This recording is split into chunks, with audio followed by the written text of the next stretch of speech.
पवारांच्या राजीनाम्याचा खेळ महाराष्ट्रात 4 दिवस चालला. मराठी पत्रकारांनी त्याला आपण म्हणतो ना, ते कुत्रं हाडूक चघळत बसतं, तसं 4-5 दिवस ती बातमी चघळली, त्याला ऊत आला. पण ह्या सगळ्या गदारोळामध्ये एका गोष्टीकडे आपलं फारसं लक्ष गेलं नाही. राष्ट्रीय पातळीवरची जी माध्यमं आहेत त्यांनी ह्याची काही दखल घेतली नाही.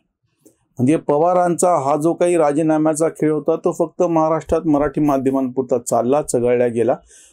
पण राष्ट्रीय माध्यमांनी, नॅशनल न्यूज चॅनल्सनी ह्याची दखल घेतली नाही. त्याचे 2-3 कारणं आहेत. सगळ्यात पहिली गोष्ट म्हणजे भावनिक पातळीवरती पवारांचे समर्थक असलेले किंवा त्यांना विरोध करणारे हे सगळे मराठी माणसं जी आहेत, त्यांना आपला भागातला एखादा नेता मोठा होणे किंवा मोठा झाला तर कोणाला असूया वाटणे असं जे काही असतं तेवढ्या पुरतं आहे. पण राष्ट्रीय माध्यमांचा विषय असा आहे की त्यांना पवारांची आकड्याच्या बाबतीमध्ये असलेली मर्यादा माहीत आहे. आज पवारांच्या पाठीशी फक्त 5 खासदार आहेत लोकसभेमध्ये. 5 खासदार असलेल्या नेत्याला किंवा एकाळी फक्त 9 होते, 5, 9, 2, 4 असे खासदार ज्या नेत्याच्या पाठीशी होते, त्या नेत्याला राष्ट्रीय पातळीवरती कशासाठी महत्त्व असेल? आपली अडचण अशी व्हायला लागली की आमचा सह्याद्री हिमालयापेक्षा उंच आहे असं आपण म्हणतो. हे सगळं आपल्याला म्हणण्यापुरतं आहे. वास्तविक पाहता दिल्लीमध्ये पवारांना स्वतःचं वजन कधीच प्रस्थापित करता नाही आलं. ही आताची गोष्ट नाही आहे. किंवा पवारांनी काँग्रेस सोडून राष्ट्रवादी काँग्रेस स्थापन केली तेव्हाची पण गोष्ट नाही आहे. अगदी सातत्यानं तेव्हाही PV नरसिंहरावच्या विरोधात त्यांनी नेतेपदाची निवडणूक लढवली होती. तेव्हा ते पराभूत झाले, पण केंद्रीय मंत्रिमंडळात राहिले, परत खाली आले कारण की नरसिंहरावांना ते केंद्रात नको होते. म्हणजे पवार नेहमी एका विशिष्ट काय म्हणता येईल त्यांची काय खेळी असते ती खेळी, पण दिल्लीची जी खेळी आहे त्याचे ते बळी पडत गेले आणि त्यांना काय म्हणता येईल एक नेतृत्व म्हणून राष्ट्रीय पातळीवरचं पुरेसं महत्त्व दिल्लीनं कधी येऊ दिलं गेलं नाही म्हणा, दिल्लीमध्ये प्राप्त झालं नाही म्हणा, किंवा ह्यांना ते मिळवता नाही आलं म्हणा.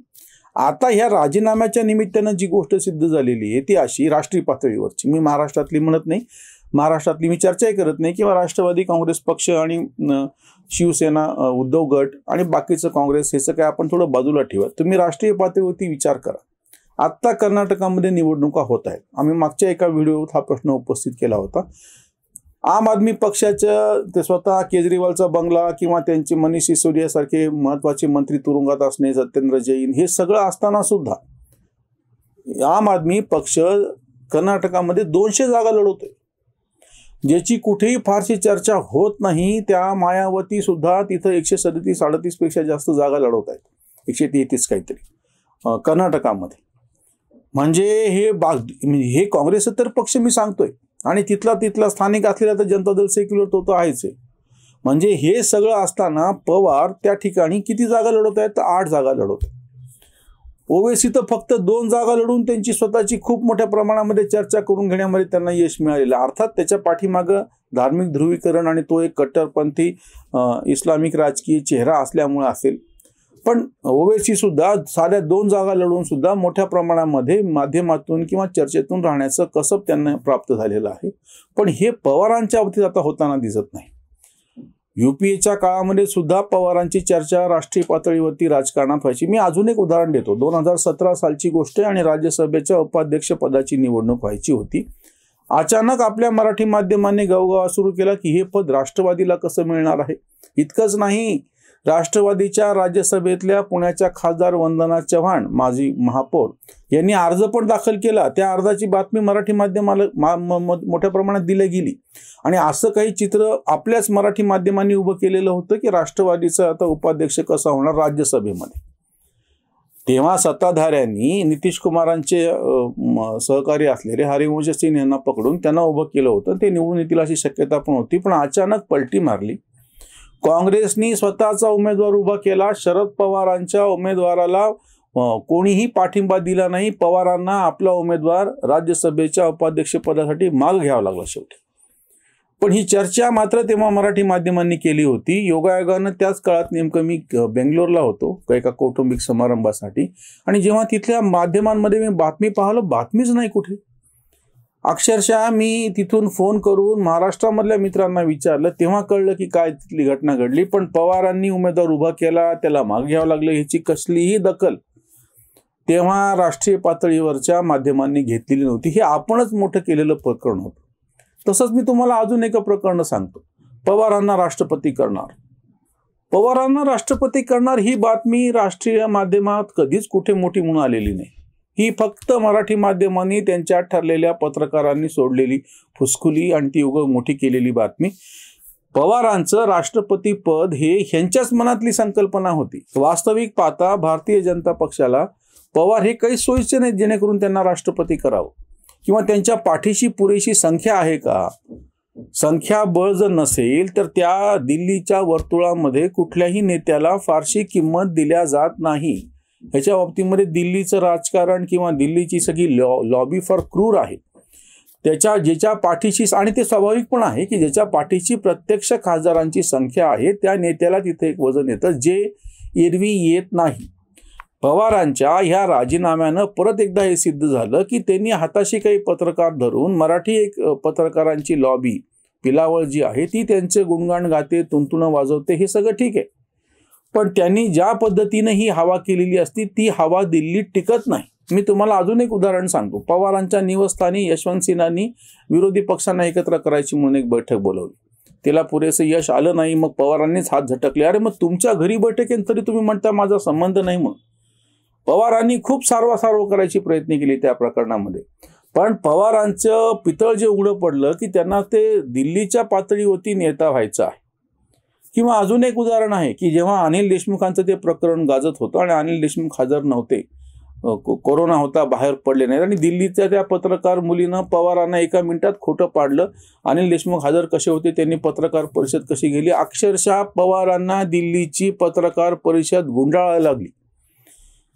मराठी पत्रकारांना कोणाला ही हिंमत झाली नाही पवारांना उलटे प्रश्न विचारायचे किंवा पवारांना क्रॉस करायची. पण दिल्लीतल्या एका नवीन पत्रकार मुलीनं पवारांची लगेच त्यांचं पितळ उघडं पाडलं, लगेच त्यांचं खोटं समोर आणलं आणि पवारांना माघार घ्यावी लागली. नंतर पवारांनी दिल्लीत पत्रकार परिषदच घेतली नाही.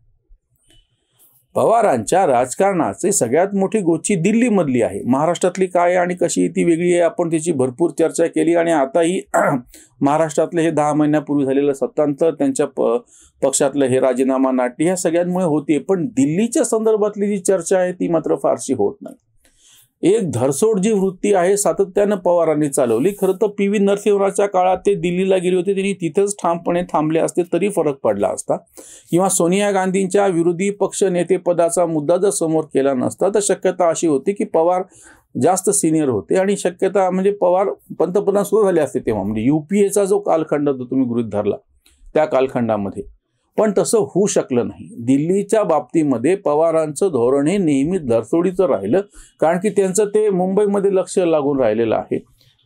ही सगळ्यात मोठी अडचण आहे आणि ह्याची चर्चा आपली माध्यमं करायला तयार नाही. दुसरा एक मुद्दा जो आहे की दिल्लीमध्ये ज्या पद्धतीनं एक लॉबी उभी करायची असती बाकीच्यांची सुद्धा सगळ्यांची मिळून, ती करण्यासाठी पवार नेहमीच अपयशी ठरले. आणि ह्याच्या नेमकं उलट म्हणजे ते पवारांचं दुर्दैव म्हणूयात की जे कोणी इंदिरानिष्ठ होते ते सगळे त्या ल्युटन्स लॉबीमधले दरबारी राजकारणी असे ते जवळ राहिलेले होते. आणि त्यांनी कायम जे केंद्रीय नेतृत्व आहे त्याच्याजवळ राहणं पसंत केलं. म्हणजे पवार प्रत्यक्ष काँग्रेसमध्ये असताना सुद्धा त्या आतल्या वर्तुळात पवारांना प्रवेश नव्हता आणि बाकीचे नेते तिथं बसले होते. शंकरराव चव्हाण त्यांचं प्रातिनिधिक स्वरूपातलं उदाहरण महाराष्ट्रातलं आपण म्हणूयात. आणि नेमकं उलट पवार काँग्रेसमध्ये होते तेव्हाही त्यांना त्या आतल्या वर्तुळात जाता नाही आलं आणि नंतर पवार बाहेर पडले तेव्हा तर मुद्दाच नाही. तेव्हा पण पुन्हा ते जवळचे जे लोक होते, म्हणजे मी पुन्हा तुम्हाला ते उदाहरण दिल्लीच्या दृष्टिकोनातून सांगतो. 1999ला जेव्हा पवारांनी बाहेर जाऊन पक्ष स्थापन केला, राष्ट्रवादी काँग्रेस झाली, निवडणूक झाली, कोणालाच बहुमत नाहीये, भाजप सेना युतीचं बहुमत हुकलेलं, अशा वेळी सरकार स्थापन करायचे. काँग्रेस तयार नव्हती तडजोडीला. पण तडजोडीला तेव्हाचे काँग्रेसवाले तयार याच मुद्द्यावर झाले की मुख्यमंत्री पद आम्ही सोडणार नाही. आणि हे स्थानिक नेत्यांपेक्षा जास्त दिल्लीचा आग्रह होता, काँग्रेसच्या श्रेष्ठींचा आग्रह होता. तो पवारांना मान्य करावा लागला. 1 नाही 2 नाही सलग 15 वर्ष काँग्रेसचाच मुख्यमंत्री राहिला. पवारांना त्यांच्या माणसाला मुख्यमंत्रीपदी बसवता नाही आले. त्याच्यामध्ये राज्यातलं राजकारण काय आहे हा विषय वेगळा, पण हे सगळं दिल्लीच्या दबावातून झालं. हा मुद्दा अतिशय स्पष्टपणे लक्षात घ्या.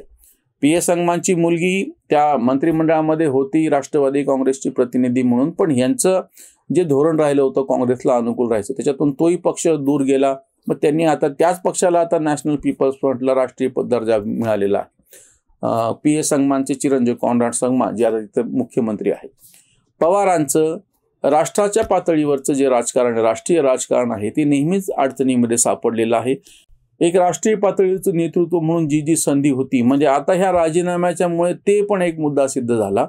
जी संधी राज्यामध्येच गेली आहे असं आम्ही जे म्हणतो तेवढंच नाहीये, फक्त राष्ट्रीय पातळीवरची पण नेतृत्वाची संधी या सगळ्या धडतड वृत्तीमुळे पवारांनी गमावली असं स्पष्ट दिसतंय. महाविकास आघाडीची जी स्थापना झाली होती त्याच्यामध्ये शिवसेनेला घेऊन राष्ट्रीय पातळीवरच्या काय म्हणतील तथाकथित सेक्युलर आघाडीमध्ये स्वतः पवारांनीच त्याच्यामध्ये खोडता घातला आणि आपली विश्वासार्हता धोक्यामध्ये आणून गेली.